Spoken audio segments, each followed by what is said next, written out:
from THOMSON's office, and I would like to welcome everybody to the forum. Today, we are very lucky to have Dr. On Call's team with us for this webinar with the topic of gut health.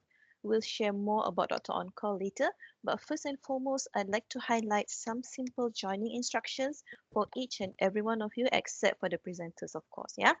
So the first things first is to all employees, to ensure a better quality of the call, kindly disconnect your device from VPN as you don't need them to access this forum. Number two, of course, do turn off your video except for the presenters and put your microphones on mute. And last but not least, do write down your questions in the comment box. We will take it from there at the end of the session. So without further ado, I'm going to pass the floor to Dr. On Call. Over to you guys.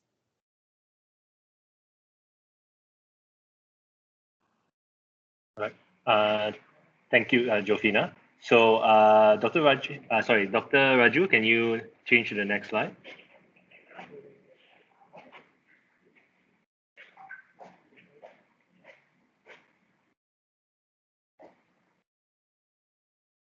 Dr. Raju, sorry, can you change to the next slide, please?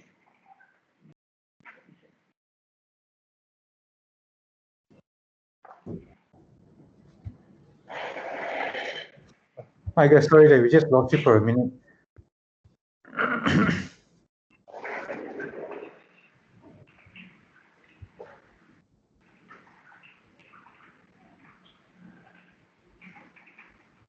Hi, Jofina. Sorry, we were just we got disconnected for a minute. No worries, you guys are here still. Okay. Hi, Dr. Raju, can you change to the next slide?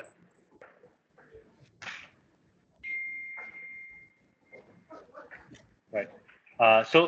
Thank you for attending today's webinar. So I'll give a brief introduction. Today's webinar, as I mentioned in the invitation, it's going to be done in an interview style. So Dr. Raju here will be the host, and then Dr. Rajesh, who is the gastroenterologist from THOMSON Hospital, will be the guest speaker in this interview.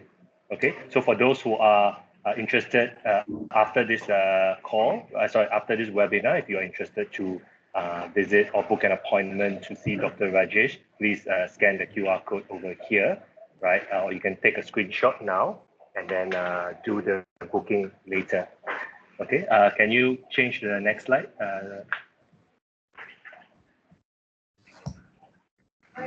Right. So I also want to take a very brief opportunity to again explain about what are the key offerings as part of what your employee benefits can enjoy through Doctor On Call, right? So at the moment, you are able to enjoy the online doctor consultation, which is very much for GP outpatient services, where you're able to get a prescription and referrals. We are operational daily every day, including public holidays, whether it's Christmas or New Year, anytime from 8 in the morning until 12 midnight. Okay, so after the consult, if there's any prescription, employees are also able to get their medications delivered to them nationwide, right? So we are able to do same-day delivery within Klang Valley, Penang, and JB. Other parts of Malaysia, like Sabah and Sarawak, we are able to do it within 1 to 3 business days. And lastly, we have a dedicated team of corporate concierge service where you are able to approach to ask any questions you may have about our services, or if you need scheduling of medication, especially for your long-term medication. Currently, I believe that for long-term medication refill, you are only able to have it, get it through Doctor On Call.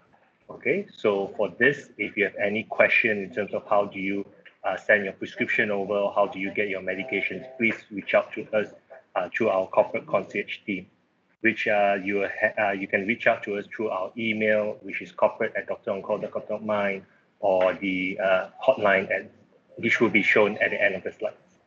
Okay, so without further ado, I'll pass it to Dr. Raju and Dr. Rajesh to begin today's webinar. Thank you. So good afternoon again, once again, everyone. Hope you all are having a good day at work. For those of you at the office, you all must have just come back from lunch, and for those at home, coffee or a hot drink while we have this 1 hour session. Thankfully to Dr. Rajesh for his time. So, Dr. Rajesh. Yeah, hi. Maybe yeah. Let's start with a bit of an introduction, right? Sure. So you're a doctor, specialist, consultant, gastroenterologist. You know, there's a lot of fancy terms. I mean, I know what they mean, but maybe for the benefit of our audience, could you maybe explain what does all of this jargon actually mean? Okay. Hi, everyone. Thank you, first of all, for inviting me to be part of your interview today. Now, the main specialty is called gastroenterology. That would mean field that involves in the study, diagnosis, and treatment of diseases that come from the esophagus, the stomach, large bowel, digestive organs. Yeah, so digestive organs. Right. So at the same time, internal medicine is also a specialty of mine. That would be diabetes, hypertension, basically almost all the other conditions that doesn't require surgery. So that's what it is. Right. So, Dr. Rajesh, most people will commonly refer to you as a stomach doctor, but actually the gastroenterological tract is much, much larger than that. You know, how is it different though? You know, stomach and intestine, large intestine, you know, esophagus. Maybe you could give us a brief of, you know, what is actually the gastroenterological system? Good question. Spot on. Yes, they do refer to me as the stomach doctor. Sometimes even much more derogatory terms, you know, bottom butt doctor and whatnot. Yeah. In actuality, a pretty large range of subspecialties, I would say. Basically, the intestine consists of two main systems. One we call the luminal or the tubes. Another one is called the accessory system. Luminal refers to the esophagus, the esophagus where you swallow, the stomach that stores the food, and then eventually the small bowel that absorbs the food, followed by the large bowel that excretes all the waste. So that's the tubing. Right. Followed by the other major part that's called the accessory organs that consists of the liver, the gallbladder, the pancreas, and other structures which are closely related like the spleen as well. Right. So when you combine these two, then it forms the gastrointestinal system. Right, okay. And you mentioned earlier that you're also an internal medicine. Internal medicine simply means that you take care of all the diseases that involves various organs which does not require surgery. For instance, let's say lungs, for instance, yeah. If you have a chest infection, then you go to an internist or internal medicine for it to be treated. If you have a little bit of bloating, even an internist can treat you. If you have diabetes, internist can treat you. If you have high blood pressure, internist can treat you. So all these conditions doesn't require surgery and can be treated by people under this umbrella called internal medicine.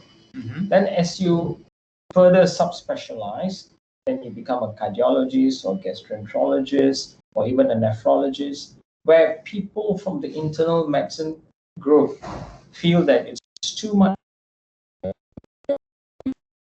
11 subspecialties. Right. So a lot of people may not know this, but I think Dr. Rajesh would have spent a good 5-6 years in medical school. Yes. Then followed by about 2 years of what we call housemanship. And then there would have been, how many years were you a medical officer? Medical officer proper would have been probably about 5 years. 5 years medical officer, then followed by registrar. Then yes, I was a clinical specialist, and then specialist from that on. Right. So it's a long journey for Dr. Rajesh to achieve his qualification and to do what he does. But what it essentially means that Dr. Rajesh can treat you for almost anything, right? Being a general internal medicine physician, all right? But if you had problems specifically around the gut, okay, from your mouth all the way down to the anus, that's something that Dr. Rajesh subspecializes in as well, okay? And not to forget, it's not just the accessory organs, right? The pancreas, the liver, gallbladder, right? Those things as well. Okay. So Dr. Rajesh has joined Doctor on Call recently, and he's one of our more popular specialists who take up teleconsult. And I would like to understand a little bit from Dr. Rajesh. This concept of calling a patient is not new, right? But today we have enough HD cameras, high broadband. Even my mom video calls my daughter every night, and I can't stop them anymore, right? Because it's free. Okay, so I want to get an idea from you. How has telemedicine, teleconsultation with today's technology changed the way you practice medicine? And to be honest, for me, I know the existence of teleconsultation only there once I joined Doctor on Call. For me, I feel that it has made life a lot easier for my patients, to be honest. I'm not saying it's an end all be, but for my patients, especially in this pandemic time, where they can't come to hospital, yet they need to see me for follow-ups, to get prescriptions, and to relate small fears and concerns, or even small symptoms that are out of the ordinary related to their medical condition. So it's a good platform for them to quickly engage with me and share their problems, and I can get a quick fix done for them. And most interestingly, I can get the relevant medication to them on time. So it has made my patient's life difficult, and even mine to a certain extent. Maybe an example of a patient that you would have seen recently, and something that you could not have done during the pandemic without this platform?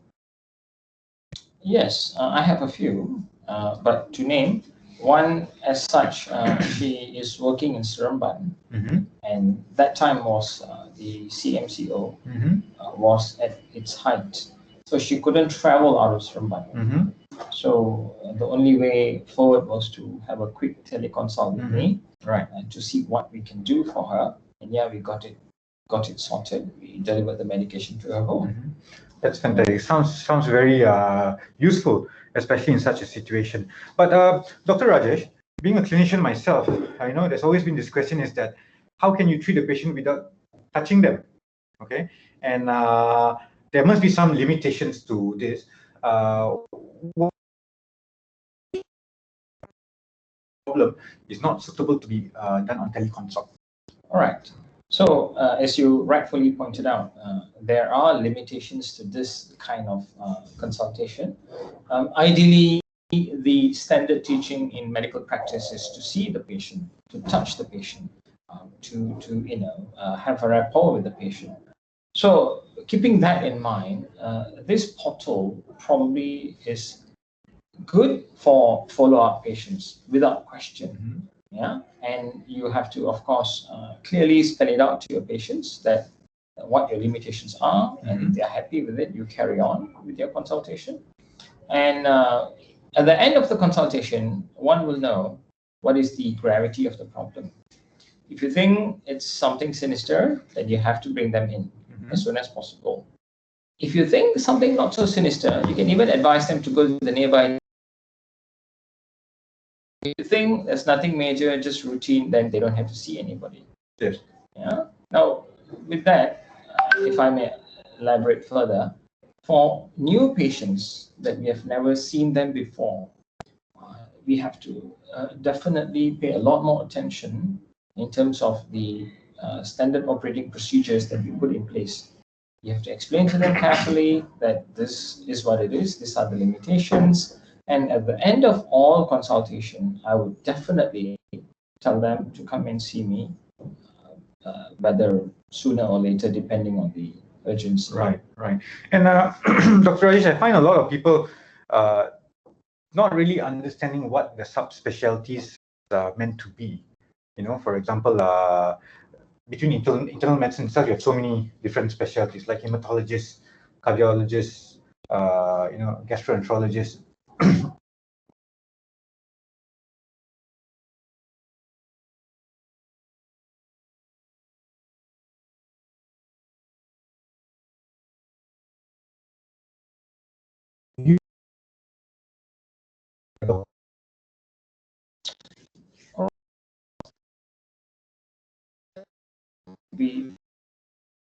number one, visit their nearest GP for an opinion, who would probably know slightly better than them, who for the patients to be directed to. That's one way to go about it. Number two, you can always read up a little bit about your condition, and then probably choose which consultant to see. If you think that you can't, do this too, it won't be wrong to go to somebody who has the title internist or internal medicine physician. These are basically general.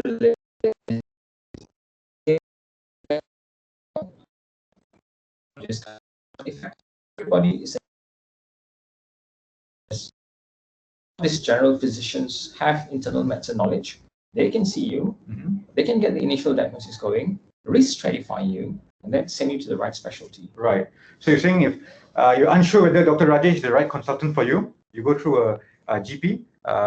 You can consult with one of our GPs on Docs on Call as well. And if the situation that you have is relevant to the specialty that Dr. Rajesh is treating for, we will definitely be able to make the referral to you. That's right. That's right. So as simple as that, ladies and gentlemen, Dr. Rajesh, you can make bookings with him by scanning the QR code over here. And that's a little bit of introduction on Dr. Rajesh and how he actually has used telemedicine to enhance and improve the care that he can provide for his patients, right? So let's get into some of the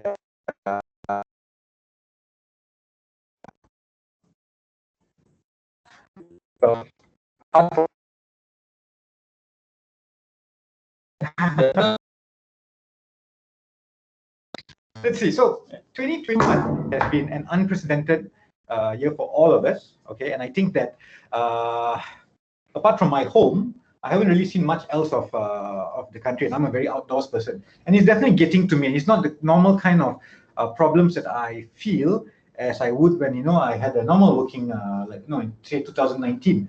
So I'm just wondering, Dr. Rajesh, this pandemic year, how has it changed the type of problems, the type of patients that come up to you? Has there been a difference? Yeah, first of all, Pratapan, let me correct you there. You said 2021. We're still in 2020. Sorry, yes. Okay. 2020, yeah. I hope 2021 will be better. Yeah. Me too. Okay. Now, valid question. How did it? Me, to be honest, my practice did not change much. During the first month when the MCO was put in place, we did have a staggering number of reduction in patients who visited the hospital. That's purely because of the fear of coming to hospitals.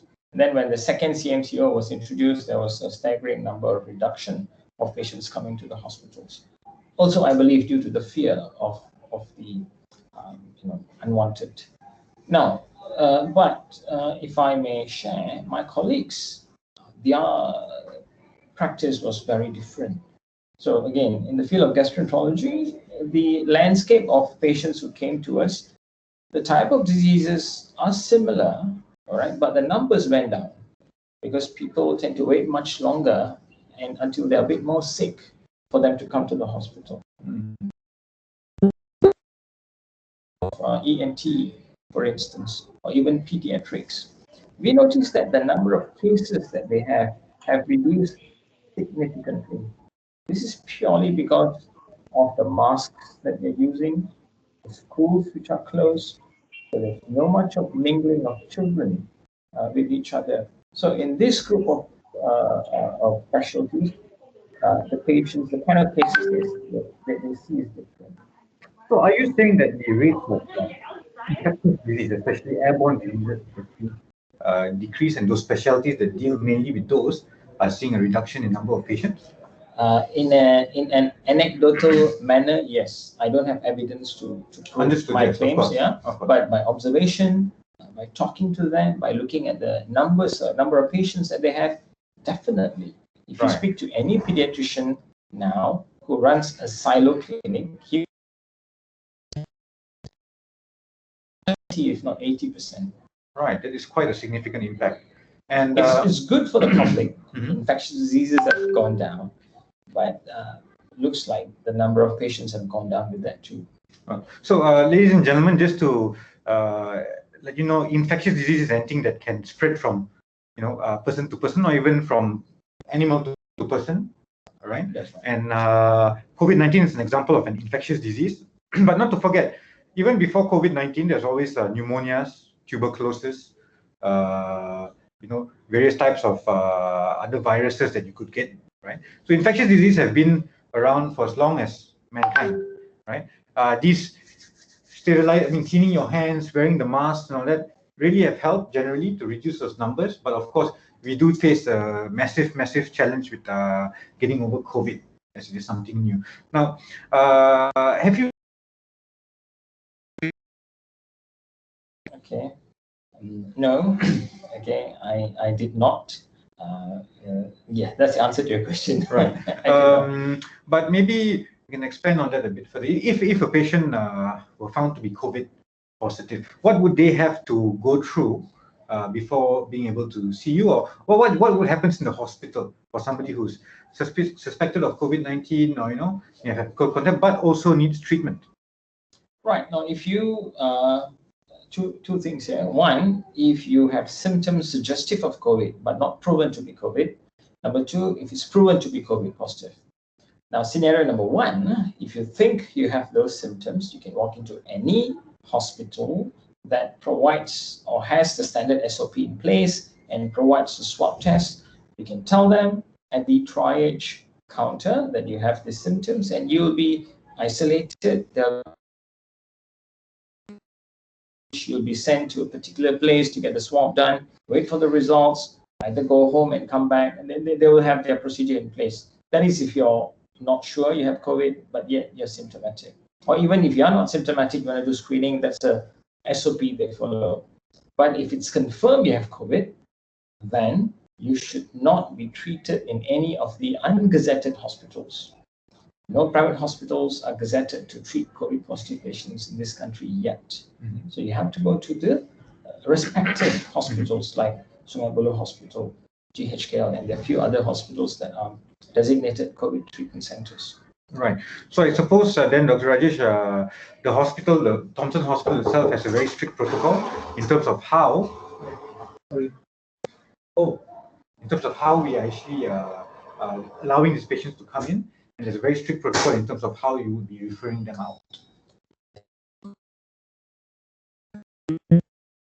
Scope somebody will, since this is not a gas hospital, but so just to let you know, part of a gastroenterologist's job is actually to do all your esophagoscopes and your colonoscopes to detect for any abnormalities in your stomach, in your gut, and all that, right? And this is something that puts you in very close contact with patients.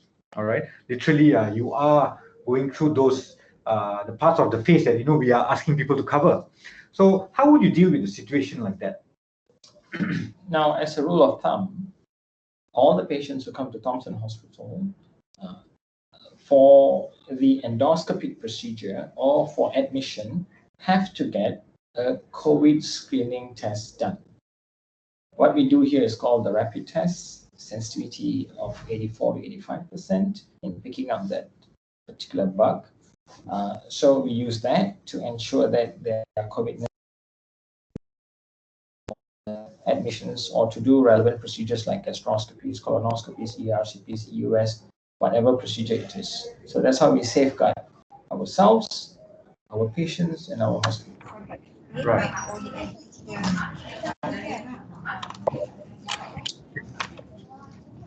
So, and I don't know if somebody might add, despite the test being negative, we still put on our PPEs for safety treatment. This includes wider mask, overall gloves when we are consulting patients, as well as the procedure to fight the COVID. Okay. And I have a question regarding patients who come in with respiratory symptoms, cough, cold, flu, things that mimic very much COVID-19. So when you see those patients, COVID until proven otherwise. Okay, so that goes through my head, and straight away we will activate the pathway which we should deploy in this particular patient. If they do have fever and they are symptomatic, they would have been captured at the entry point, which is at the entrance of the hospital. So they will not be allowed to come to the hospital, but they will be sent to designated center. I think they won't come and see the doctors, but they'll be sent to a designated center for them to be seen and during emergency.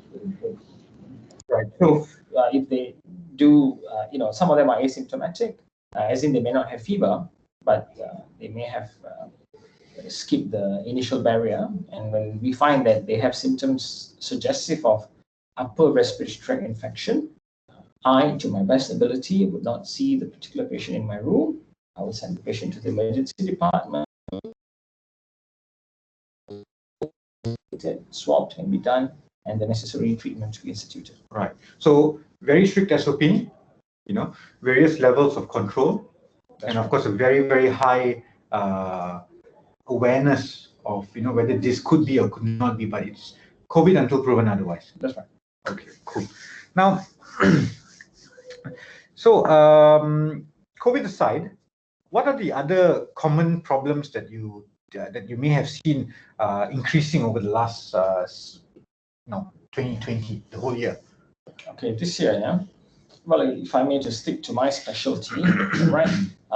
We realized that the patients with stomach-related disorders are on the rise, like reflux diseases, peptic ulcer diseases.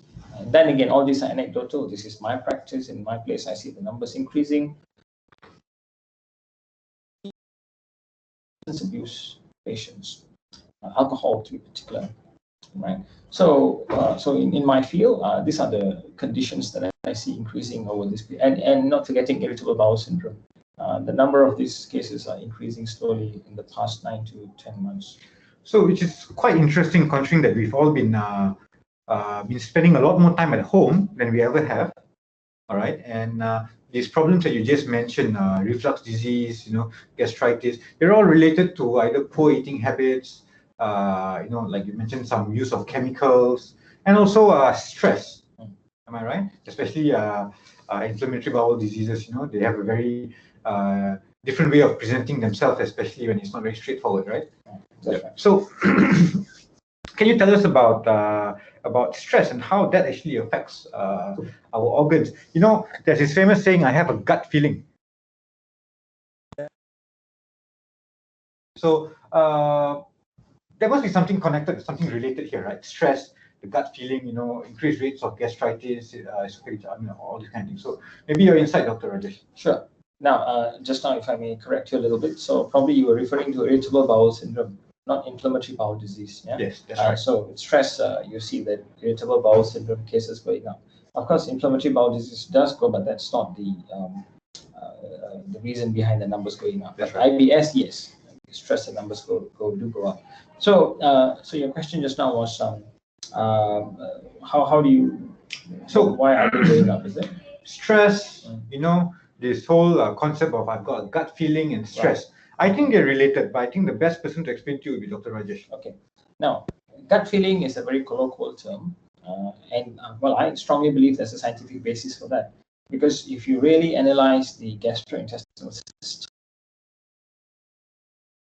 and the brains per se, and this new theory we call the brain-gut axis, says that there's a very strong correlation between the brain and the gut in terms of neurohormonal connectivity. What it simply means is that if you are undergoing a lot of neurochemical changes in the brain, which is due to stress, that will change the way your gut behaves. So gut-brain axis. So there's a definite communication, and that's how stress affects your gastrointestinal system.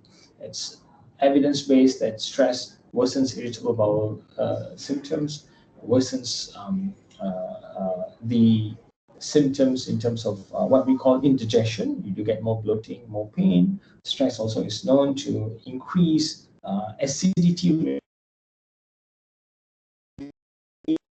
So all this could be centered around stress. People are losing jobs. You can't make ends meet. Children are missing their school. So these are times of great uncertainty. So hence, naturally, stress is something that you can't prevent. So in a way, that may explain why some types of gastrointestinal diseases are increasing in number. Of course, undeniably, factors like poor eating habits, lack of exercise, and hereditary factors are to be blamed as well. I'm not denying those. Yeah. So that's stress. Now, the other question that you put forward just now is gut feeling. Yeah, that's purely because the number of neurons in the gut are high in number. So that's why, in a very cheeky way, people say it's a gut feeling. Mm-hmm. In actuality, it refers to the fact that stress, you feel like a lump in your throat, or you feel like your tummy is being squeezed or being cramped. That's a response that the brain has on the gut when you are going through an anxious moment. So hence, gut feeling. Right, understand. So for all of our members at AXA, seems like if you're being stressed out, getting too many gut feelings, you may need to scan this code over here and have a consultation with Dr. Rajesh. They call it butterflies in the stomach. So. Okay. I've got one more question too before we go into the Q&A. Sure. Right. So everyone's harping on the vaccine like it's going to be the magic silver bullet. Okay, and we all know how vaccines work. In fact, most of us get vaccinated, in our life, but we make no big deal about it. Now here comes a vaccine that supposed to save almost. How is life going to change after this vaccine comes? So vaccines, yeah, you're right. Vaccines were no big deal, but here it is a big deal for a sheer fact that we don't have much time to produce it, and we need to produce it, and we need to disseminate it to the right amount of population for us to cover as many people as possible in order to get what we call as herd immunity. So with that, yeah, this becomes a big deal. It's a big challenge because we are running out of time, and we need to disseminate all throughout the world, the most needy people, the first liners, third world country, So hence, this becomes a big issue. To date, I think there are about 50 vaccine candidates are being on trial, not 1, 2. We probably know about 5 now, yeah. The Pfizer vaccine, the Moderna vaccine, the Sputnik, and another one from China. Chinese ones. Yeah, so these are the few that we know, but there's so many outside there that being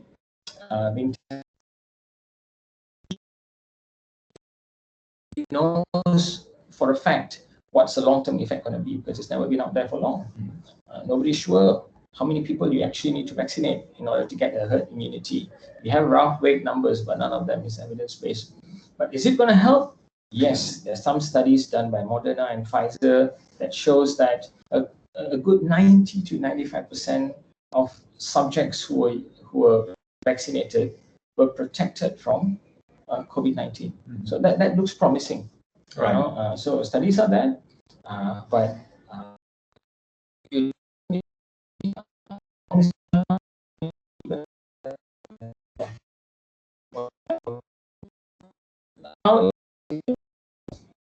I think it will take some time, despite having the vaccine around.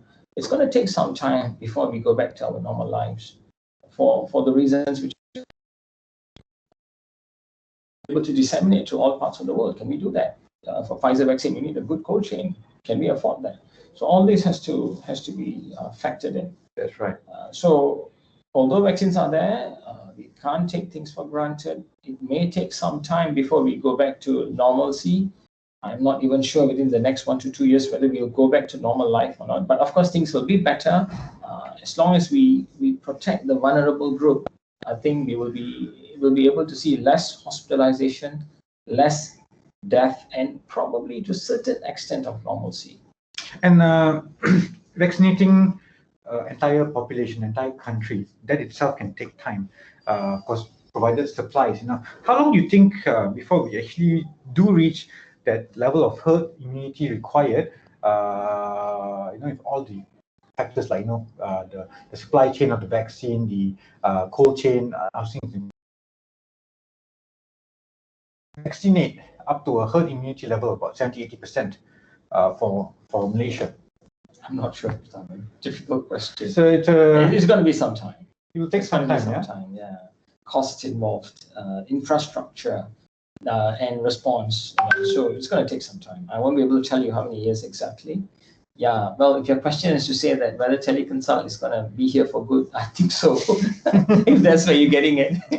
Well, yes, teleconsult is definitely going to be here For some time. Yeah. Right, until the next big thing happens. But in terms of, I think, managing expectations of our patients, it is not an easy thing to go and immunize or vaccinate 34 million people. That's all right. Of course, the frontliners are on priority, like Dr. Rajesh over here, and then we've got our compromised, high risk people who are exposed and things like that. Before then, it actually comes down to the rest of us. So please be patient, everyone. Life will get back to normal eventually, or we may just get used to a completely new way of doing things. Yeah. Yes. Okay. So with that, I actually just want to show play a little video on how you can make appointments with Dr. Rajesh.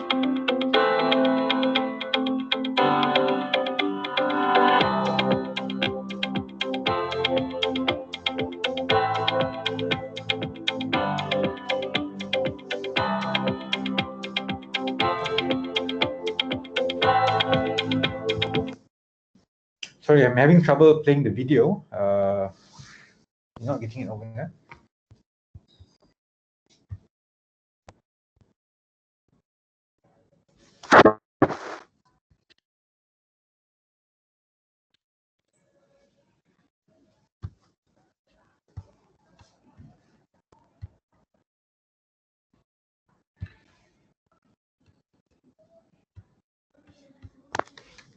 Is it appearing on? Okay, now, ladies and gentlemen, we'll try to show you the video a bit later. It's not loading up right now. Is that okay?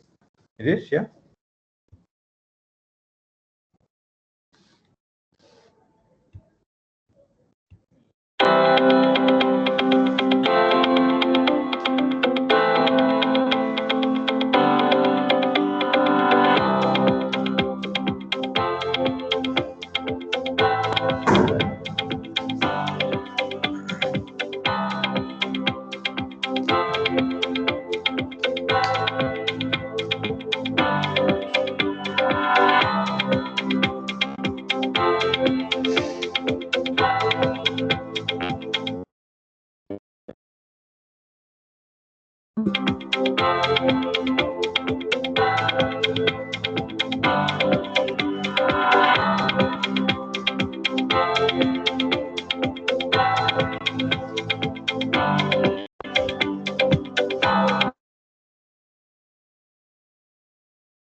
Hey, David, is the video, do they have any connection issue over there? Yeah, I'm testing them. Okay, sorry about that. We had some problem with the connections. So this part of the session where we actually open up to questions and answers from questions from the floor. Okay, so hope you all have been paying attention. And please feel free to jump in and ask any questions.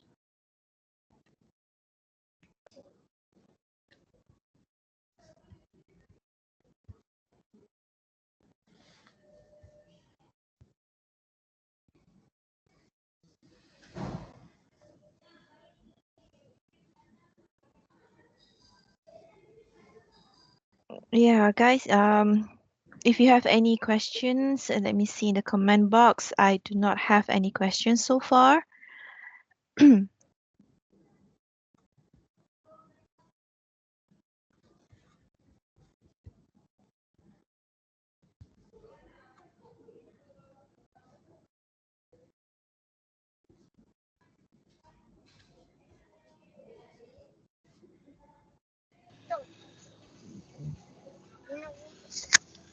Okay, we have one question over here, Doc. All right. Hi, doctor. Is there any relationship between skin diseases and also gut conditions? So the question is there any relationship between skin diseases and gut conditions? Yeah. Yep. All right. Yeah. Hang on, hang on. Sure. Let me hunt the one who did not mute their Good. mic. All right, go ahead. Okay. Now, yeah, there are many.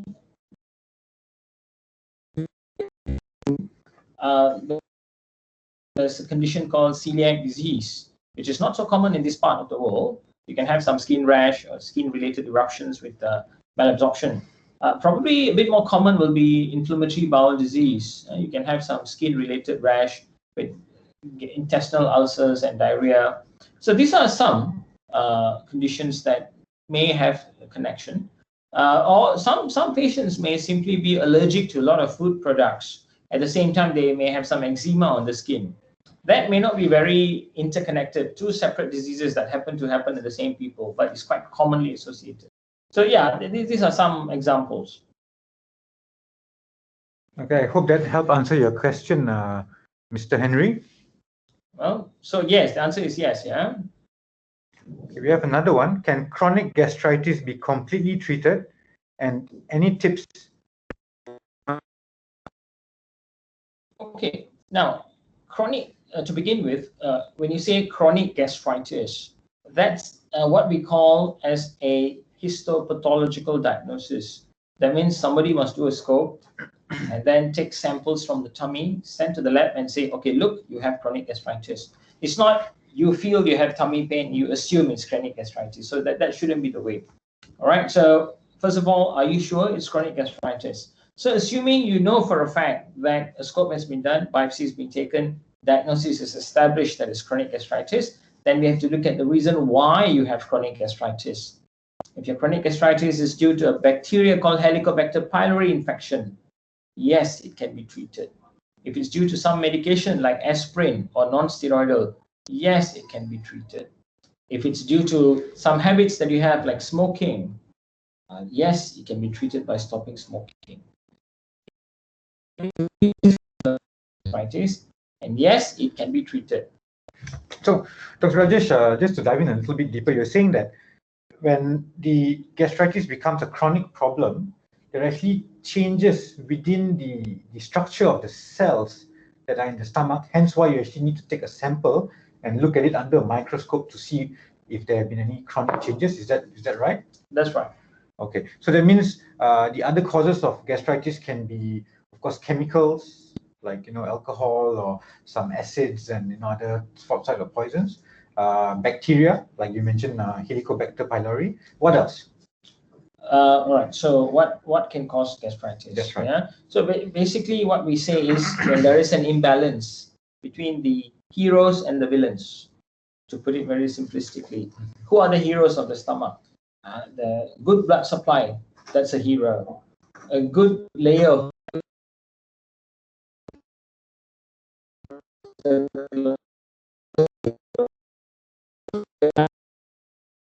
number. So who are the villains? The villains are improper meal timings. Stress is a villain. Smoking is a villain. Helicobacter pylori is a villain. Inappropriate intake of painkillers is a villain. So when there's an imbalance between the villains and the good guys, that will lead to gastritis. And when somebody has a higher predisposition to get gastritis, we have our, say for example, during Ramadan, the fasting month, how would you then be able to adopt their day to suit the condition that they have? Right. During Ramadan, well, if you are somebody who's prone to have this kind of issues like chronic gastritis or recurrent gastritis, then you need to consult a gastroenterologist. And you can use some acid suppressing drugs when you open your fast and when you start your fasting, so that you don't have any symptoms in between. So it can be done with the help of some medication. Right. Okay. And we have a question from Mr. Kaur. Right. So besides gastric and food poisoning, is there any other reason contributing to stomach pain, which could be for prolonged period of time? Or yeah, so I mean, I guess he's relating the question to, apart from the common gastritis, food poisoning, vomiting and all that, what else can potentially cause pain that's specifically related to the gut? Mr. Kong, hi. So from what his question is, maybe let me focus to upper abdominal pain. Yeah. So when you say stomach, I assume that you're talking about upper abdominal pain, because you won't know for a fact it's stomach, isn't it? So the pain, things that can lead to upper abdominal pain. Yes, stomach and its related issues. It could be gastritis, it could be stomach ulcers, it could be a tumor in the stomach. All this can lead to pain in the tummy, or even Helicobacter pylori infection. You also have to look at other organs like the gallbladder. Gallstones can cause abdominal pain. Liver-related issues can cause abdominal pain. And one of the most sinister ones is pancreatic growth or pancreatic cancers can present with upper abdominal pain. Very rarely, but can happen, heart attacks can present with upper abdominal discomfort.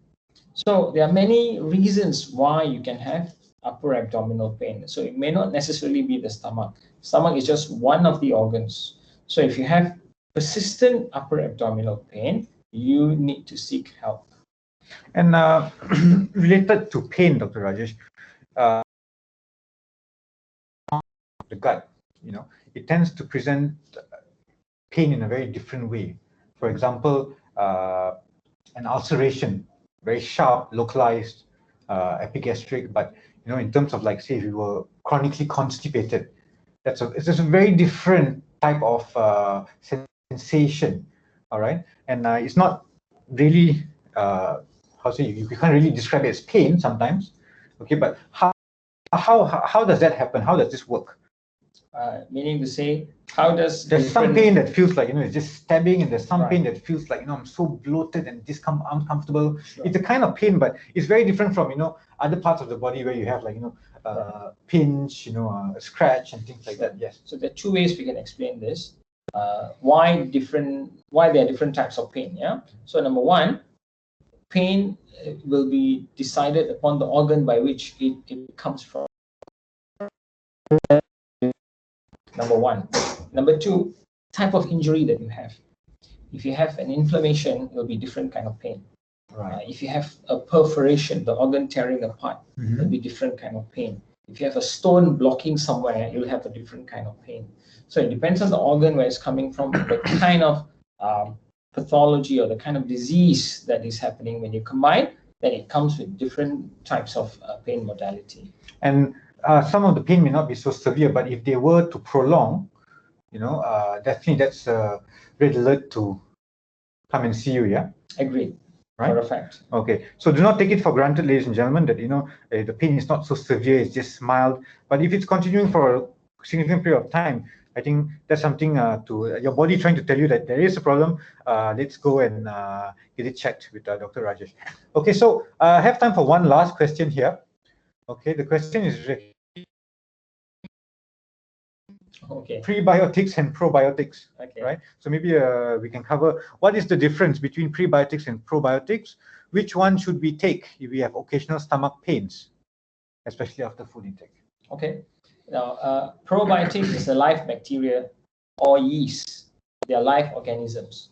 Yeah, that comes in a particular capsulated form or even comes in the liquid form. Depends on the manufacturer. Whereas prebiotic is the food for the probiotic. So if you want more probiotics to grow, you take the prebiotic that will increase the growth of the particular probiotic. But if you don't have good probiotics in you, then you need to take the probiotics to let them colonize first. So that's the difference between pre and pro. Nowadays, they come with symbiotics. That means you have pre and pro combined together in it. Number one. The second question, if you have tummy pain after, I think you should be talking about probiotics and prebiotics. You should go and see a doctor, find out why you have the pain. Is it a gallbladder issue? Is it a stomach issue? What is the reason for the pain? You get the pain sorted, and then you talk about prebiotic or probiotic. It's not right to take prebiotic or probiotic for stomach conditions, especially when you're talking about stomach proper. There's very minimal evidence that probiotics do any good for stomach conditions. Probiotics have a lot of good role for large bowel problems, for small bowel problems, skin issues in kids, or infective conditions like diarrhea or antibiotic-associated diarrhea. That there is a strong role for probiotics, not in the stomach. Okay. So that comes to an end of our Q&A. Before we leave our audience, Dr. Rajesh. Sure. Doctor, there's actually, sorry to interrupt, there's actually one more question if we can address that. Sorry, which one is that? Sorry. It's from Kara. Sometimes after a gastric attack, it takes a few days before it goes off.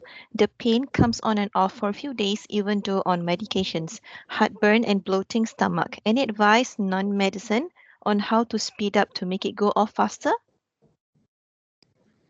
Hi, Clara, is it? Kara. Kara, again, we are, what you call that, throwing the darts in the dark. Okay, so you can't see what you're dealing with. How do you know it's gastric in the first place? Yeah, so you need to see somebody to figure out what is actually happening with you. You're assuming it's gastric problem. What if it's not? So my suggestion to you is not to change your medication, not to resort to traditional or complementary medication. Find out what's happening. Once you know nothing sinister is going on, then you can talk about what other medication we can put on board. All right. Excellent question, Kara. And I'm just flashing a screen here where you can book an appointment with Dr. Rajesh. All right. And if that was the last question, I just wanted to put Dr. Rajesh in a bit of a spot over here. Okay, 2020 has been a challenging year, and you know, we've experienced quite a bit in this 1 year.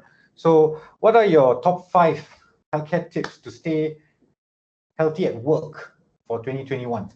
Healthy at work, yeah. Healthy at work, yes. So what would I do to myself to be healthy? Well, for our members here at AXA, who are you know, still doing their 9 to 5 and making sure that you know all your patients are getting their insurance all covered and things like that. So how would they be able to stay fit and healthy at work? Okay, let's face it, work and home are very interconnected.